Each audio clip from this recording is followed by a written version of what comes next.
Good. Well, thank you for having me. This is actually my second Republica. I spoke at Republica in 2009.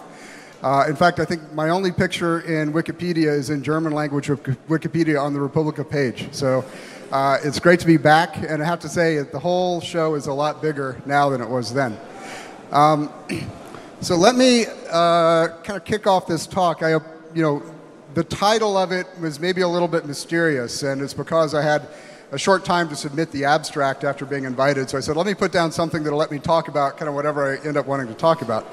But what I really want to do is talk about how we at Graphica, and me before Graphica existed in my own academic work, look at online social networks, because most of the platforms out there, analytics platforms, are mainly viewing social media and online conversations as text, kind of a river of content and time, and you do very 20th century kinds of things with that content.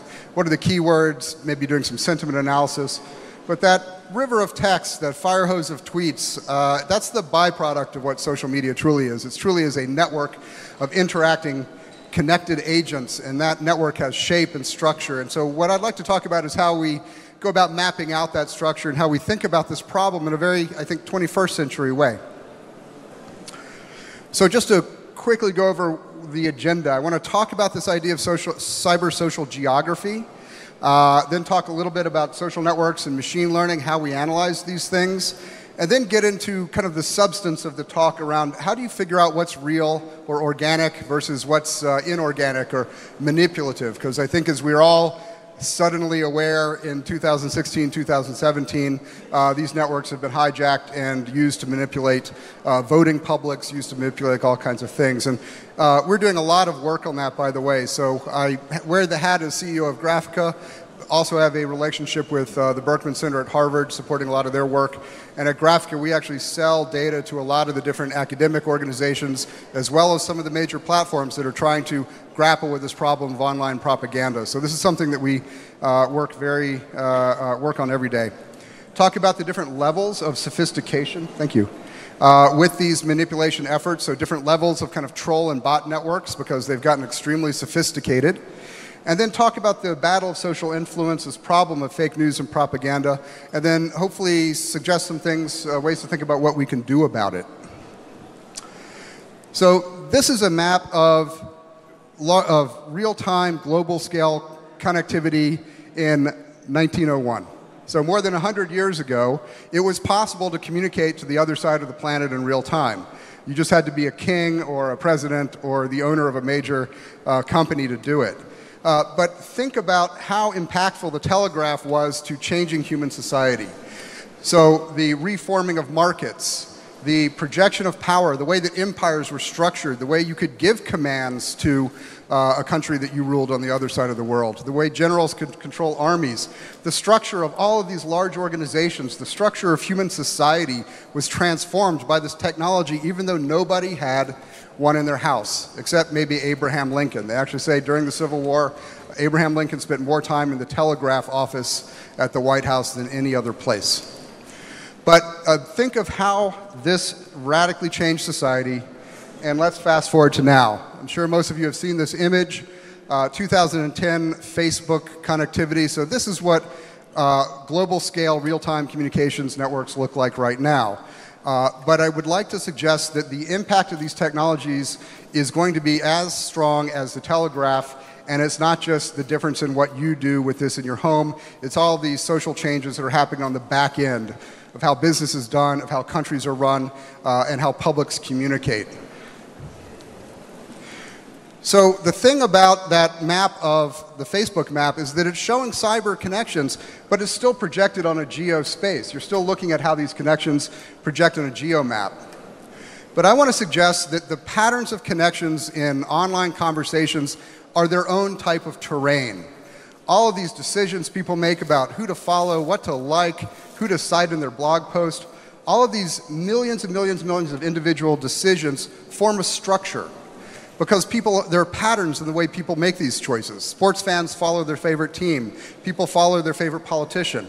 All of these large-scale patterns and connections can be analyzed as networks. So not just streams of text and time, but you can analyze it as a kind of cybersocial terrain where the patterns of density in this network are meaningful. And that's what we do at Graphica. So this is a picture of one piece of cybersocial terrain. This is the global blogosphere. There's about 200,000 dots on this screen, and these are the most connected weblogs in the 14 top blogging languages. Let me just describe, you're going to see a lot of these kind of bubble diagrams. I just wanted to describe how to read them. What's happening here, every dot is a node on the network, and it's being pulled as though by a little spring or force of gravity based on the connection. So in a weblog network like this, it's who's being cited in the blogs or on the blog roll. That's like a little spring that pulls folks together. So the dots down here are all densely interconnected. Dots here are densely interconnected. In these network neighborhoods, people know who each other are. Information travels quickly. You can think of it as a kind of picture of the pattern of influence and information flow in this network, and this is what it looks like for the global blogosphere. And in this case, all the colors are different languages. So each color is a language, and anyone care to guess what that one in the middle is? It's English. So most countries' weblogs, they don't connect directly to each other. They connect through English. So you'll have prominent technical bloggers will blog in English, and they can be cited in French, German, Italian, Chinese, every language. But there are very few citations directly across these other languages. They do exist, though. But if we look at specific countries, the online topologies of these networks are extremely sophisticated and extremely detailed. So, sorry, it's a little hard to read here, but these are weblog networks in 12 different languages, and each one has a different shape, a different structure, because what people cite, what they're interested in, these patterns of connections differ from society to society. And we can see what these languages are. So I want to suggest that this is a kind of cybersocial terrain, and it's natural. These things exist, are created organically by all of these choices that individuals make. And that idea of organic cybersocial terrain is something very important when we start to think about manipulation. So a little bit more on this idea of how we think about cybersocial terrain. On the right, you're seeing that same weblog network, this time rotating in 3D. And I just want to point out to the folks who are not happy that English is the connector, that these coming around the side are European languages. You'll see French, Italian, German. They actually connect directly without going through English. So this is maybe a map of kind of post-Brexit European cybersocial terrain. So on the left is a guy named Eratosthenes. He was the head of the Great Library, or the Great Museum of Alexandria, roughly 3rd century BC, a position for the foremost scholar in the known world. And he's most famous for this, for calculating the circumference of the Earth to within 3% of its modern known value. An amazing intellectual achievement at the time, and it's what's made him famous. But he's less famous for this, as being the father of the field of geography. So he wrote a book called Geographica. What you're looking at is his map of the ancient world. And you'll notice meridians, grid lines. He was the first person to take seriously that we could measure geoterrain, that's something that you could impose intellectual order on, an actual scientific measurement. He generated this idea, and his book was called Geographica. So people often ask me why our company is called Graphica, and I say, well, we have the same ambition for mapping cybersocial terrain, so we had to cut off the geo. So mapping in the 21st century has come a very long way. We have much more sophisticated techniques for mapping geoterrain. And we're trying to bring the science of mapping cybersocial terrain forward so that we can do it with the same level of sophistication, covering platforms and languages across the world. So we apply a set of techniques in multiple languages. We're doing structural analysis, so it doesn't matter whether we're analyzing German or French or Chinese. And we analyze Facebook, we analyze Twitter, we analyze the open web, we analyze YouTube networks. We're working across multiple platforms. To do this, create maps around particular pieces of cybersocial terrain. This is an example up here of the map around ISIS accounts. So I saw a really interesting presentation earlier on how ISIS does its online influence campaigns. The ISIS accounts often you'll find people with a list. Here we've got 200 ISIS accounts that we've identified. So we always ask the question, 200 out of how many? And it's not like there's always a clear border between accounts that are messaging for ISIS and sort of other groups that are similar. So in our mapping, we'll end up with 10,000 individual accounts. This is a Twitter network. And we have the accounts in Arabic that are doing ISIS messaging. We have the Western militant accounts and all kinds of other folks that are part of the same piece of cybersocial terrain. The Al-Nusra Front, the Saudi dissidents, all of these folks are inhabiting the same corner of the network as these ISIS accounts. Okay, now I want to get not more serious than ISIS, but serious about something that I know is of great concern in Germany, Europe, certainly in the United States right now, which is manipulation of this cybersocial terrain. So how is it that advanced state actors are able to get control of this network, to bring their ideas out, and to affect the way people think, what trends in the news, what ends up being reported? It's extremely sophisticated. So I'd say that coordinated actors, and it's not just state actors, it's commercial actors too, have gotten very, very good at manipulating social media. They have strategies that operate across platforms. It's not like there's a kernel for manipulating Twitter and a different kernel for manipulating Facebook. These are cross-platform strategies that mesh up with other kinds of PR campaigns. And it's also gotten to a point where the strategy, their tactics allow them to blend in and co-opt grassroots parts of the network. So that cybersocial terrain we were looking at, which is natural, that emerges, that has its own integrity, has been captured in some way and infiltrated by these folks that are able to stand up sets of accounts that infiltrate the healthy living parts of the network and blend in and can basically get their signal injected very strategically in those parts of the network. So I want to talk about the evolution of social media manipulation. We see really 3 levels in our work. So level 1, or what we would call eggs or baby bots, these are usually single-purpose bots that are stood up. There's no effort made to construct a believable profile. And they might just tweet the same message 10,000 times a day, have very simple programming, and they're trying to affect some kind of a bump in some particular metric. This also, on the troll side, would be your self-motivated trolls, people that are going online because they've got a personal interest in causing trouble or somehow manipulating attitudes. The second level is more sophisticated. This is where you have crafted profiles. You can't tell whether the account is a real person or a bot. They pass the so-called Turing test. It's not easy to know. And you also have the, often under state power, the construction of 50-cent armies like they have in China. Other countries have the same thing. Commercial firms do the same thing. We just have lots of people that are paid to go move a message and run accounts. And then the third level of sophistication, which is what we've seen a lot in the past couple of years, is really yet more impressive and dangerous, which is a hybrid human and automation, where you might have thousands of accounts that are mainly controlled in automated ways, but humans take the reins at key times for key moments to do key things. So you have a combination of human and automation, and some of the accounts are extremely realistic. You really can't tell they're not real people, and these are identities, social identities exist across platforms. There'll be a Twitter account, there'll be a Facebook page, there'll be a Medium account, there'll be a blog, combinations of these things, so you really can't tell that it's not a real person. So I want to give a level 1 example.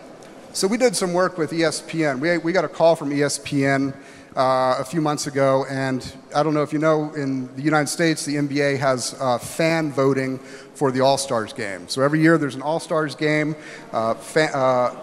Team members are selected from across all the teams, and they're selected on the basis of a combination of fan voting, so who's just got the most motivated fan base, and also on expert voting, so kind of experts and statistics and all the more official sorts of things will have an input too. So ESPN had noticed an unusual number of votes for a certain basketball player who is a very mediocre player and yet was coming in second in the voting. And so they tracked down Graphica and said, could you help us figure out what's going on here? We think he's being supported by bots. And it turned out to be much more interesting. He was not being supported by bots. He just happened to be the first NBA player from another country, and he had the entire country behind him. So everyone in his home country, including people at the ministries in the government, were out there trying to get out the vote for this guy. And it was totally organic and completely legit. It just wasn't American NBA fans. But we discovered that one of the other players, in fact, had a series of bots that were tweeting an outrageously high number of times every day votes for him. And it was this guy. So this is the network of fans around Kevin Durant, who's a good basketball player, and he does have some organic community around him. But you'll see that his network is basically dominated by his own team and the local Bay Area, California sports fans. So this is the network of folks that are out there voting for him and doing it normally. But there are about 200 bots that were not connected to anything, not to this network at all. They didn't follow or were not followed by a single legitimate Bay Area sports fan that were tweeting on average 7,000 times a day each voting for Kevin. So that's what we found instead. So a little bonus thing here, star power. So this is the network of Chris Paul. And in online influence, celebrity can mean a lot. Chris Paul got 2 tweets of support from his friend Justin Bieber, who has one of the largest, most active Twitter footprints in the world. And you can see that the network, this is his home sports team network, and this is the fans voting from Justin Bieber's network. So online influence can mean a lot, particularly when these kind of celebrity endorsements. But now let's look at level 2. So this is where you have accounts that actually look real. This is a Twitter network around German lifestyle. So we have segments out here around food, travel, fashion and style, leisure and entertainment, news and politics. This is roughly the 12,000 most influential Twitter accounts in Germany. And here's a whole segment of paid social marketing that's out there striped across the middle of this stuff. So again, we're using advanced machine learning and analyzing patterns of connections in order to surface this segmentation, and we can pull out stuff like this. Another, maybe more worrisome, level 2 example. So this is Twitter around a major conflict, that between Russia and Ukraine. So these are roughly 12,000 Twitter accounts active on the Russia-Ukraine crisis. All the ones on the right are Ukrainian. So Ukrainian business and culture, Ukrainian politics and activism. Inside these maps, there are actually usually 50 to 60 individual microsegments. So these are just the groupings. On the left, you have Russian accounts. And it includes both pro-government Russians, so these would be the ones supporting the Russian government, as well as the activist crowd that opposes the Russian government. But then you have not just one, but 2 very, very large spam bot networks. So each one of these has roughly 1,500 Twitter accounts that are tightly connected and are doing all the same thing. If you looked at any of their profiles, you couldn't quite tell it's not a real person. They're fairly convincing. So this is level 2. Now just to say a word about level 3. Whoops.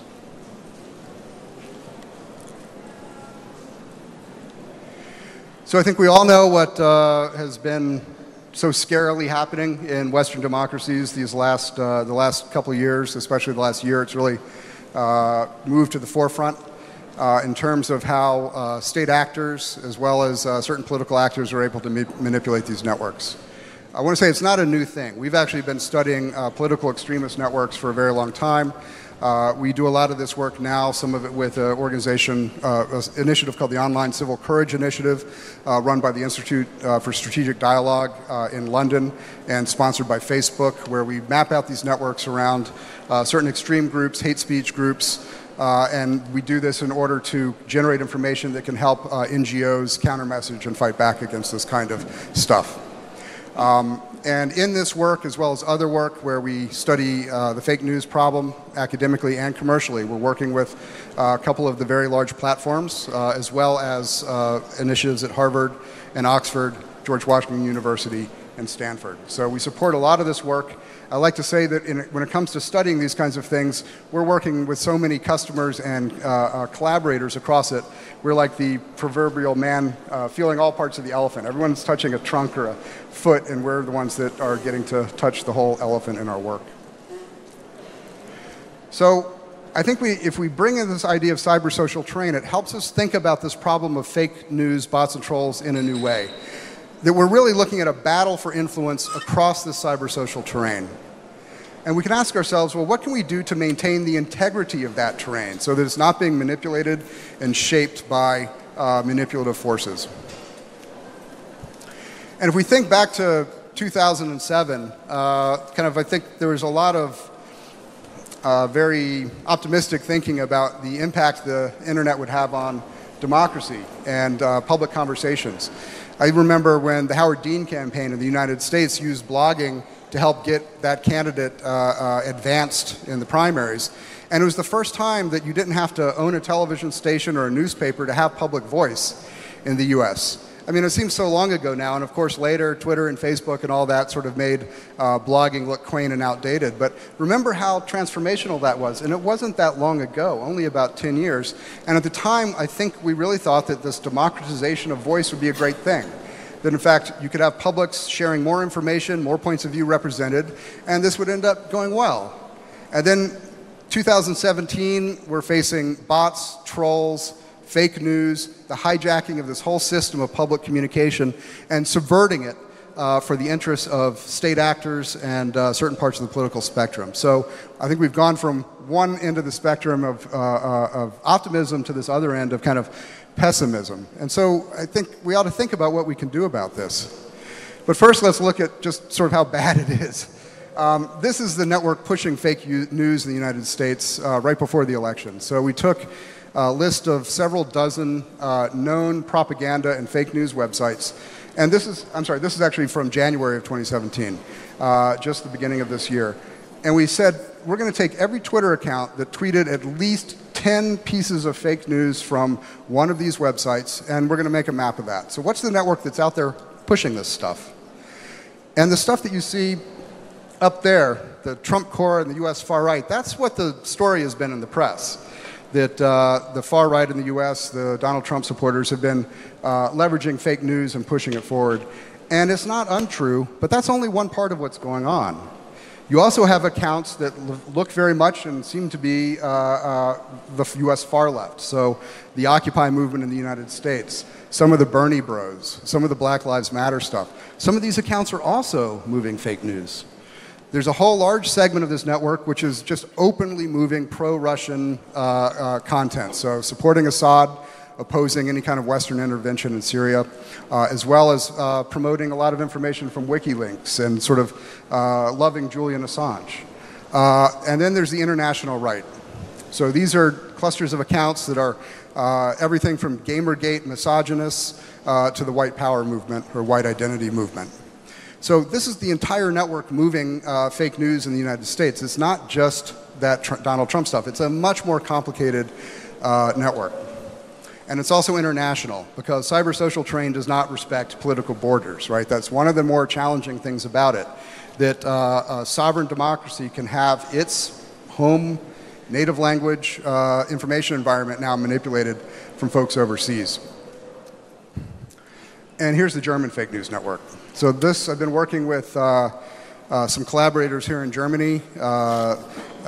Lisa Maria Neudert, I don't know if she's here. Marcus Beckedahl has helped us out with this. So we've been doing the same kind of methodology where we take known German language propaganda and conspiracy-oriented sites, and we draw the network of who's pushing that stuff. And it's just as complicated, in fact more complicated here than it is in the United States. We've got the German right, this is what folks may expect, but we've got the left. We've got the European right. We've got the US right, we've got the US left, and we've got the Russia-focused stuff. All of these folks are moving German language, fake news, and conspiracy-oriented content, right? It's not just folks in German. We've been looking at a lot of Twitter. This is a Facebook map of, these are Facebook public pages. We're not doing anything with Facebook private data, but public pages and looking at patterns of connections and likes across them. This is German kind of non-mainstream politics. You can see you've got the right and the left here. And right in the middle of it is a cluster that is basically trading in conspiracy theories and all kinds of fake news, right at the middle of the network. It's connecting both sides. It's not just on one side. You know, so if you think about operations that might want to undermine the central institutions of a state and empower the political fringe with a lot of very strange theories about New World Order and how a secret group of bankers are running the world and your democratic institutions are illegitimate and don't work, this might be exactly the strategy you would employ, right? So what can we do about this? So we can find ways to use technology for good, and the main thing is creating transparency. If you have state actors or other actors, political actors, manipulating the environment, I'm not saying cut off anybody from having their legitimate voice, right?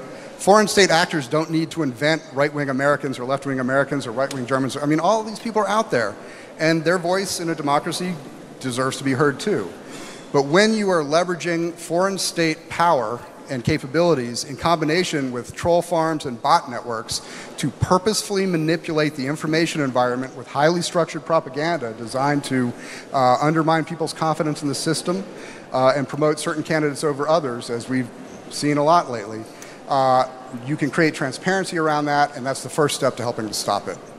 Then I'd say we can use technology to detect and counter this propaganda, and we can do the kinds of things we're doing with the Online Civil Courage Initiative to empower the forces of good.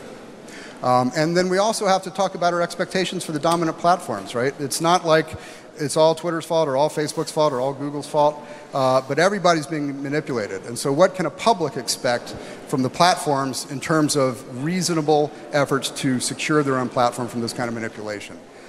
So anyway, that's my kind of recipe for things that we could be thinking about for how to solve this problem. And thank you very much. If you want to email me, there's my address. We launched our German website today, so we're working more and more actively here in Germany as well. And please get in touch if you have any questions or comments. Thank you.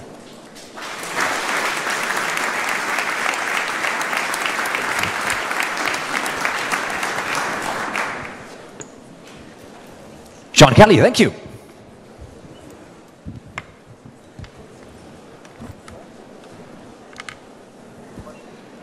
Do we have any questions?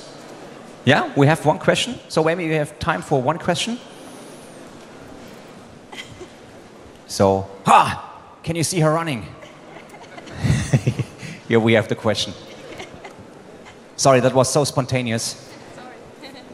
Hi, my name is Anna. I'm a freelance journalist, and thanks for that fascinating talk. I don't want to breach your trade secrets or anything, but I'm just wondering if you could give us probably it's a complex thing, but how do you get this map of data? I mean, do you have a machine, like probably you have, of course, programs that look through Twitter, for example, for ISIS words or something. I mean, and then do you look at the location where the people are, or how does that work? And that's the first part of the question. And the second is, how do you differentiate between real people and machines? You said it's really difficult. So are there some indicators that where you can always tell that's definitely a machine?